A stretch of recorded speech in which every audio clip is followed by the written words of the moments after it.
এদিকে নীলফামারীতেও বাম্পার ফলন হলেও আলুর ন্যায্য দাম পাচ্ছে না চাষিরা। এ নিয়ে বিস্তারিত জানিয়েছেন আমাদের সহকর্মী আব্দুর রশিদ শাহ।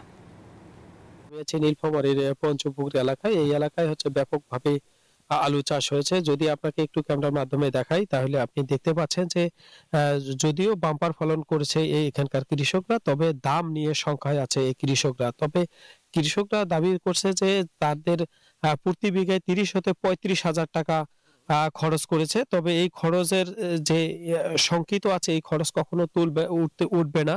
তার কারণ হচ্ছে মাত্র ১০ টাকা কেজি দরে আজকে বিক্রি করছে এক কৃষক। তবে কৃষকের সাথে আমার কথা হলে তিনি জানিয়েছেন যে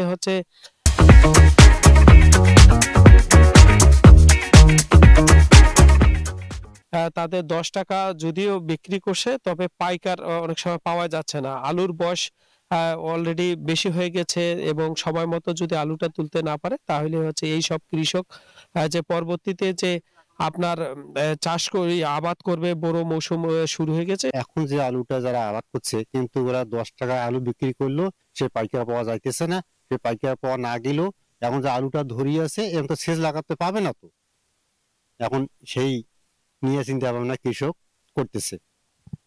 হ্যাঁ, ধন্যবাদ। আপনি শুনছিলেন যে আসলে যে সময় মতো যদি এই আলুটা তুলতে না পারে, তাই পরবর্তী যে বড় চাষ হবে সেটি কিন্তু সময় মতন করতে পারবে না বলে এখানকার চাষিরা জানিয়েছেন। এই ছিল পঞ্চপুর থেকে সর্বশেষ সংবাদ।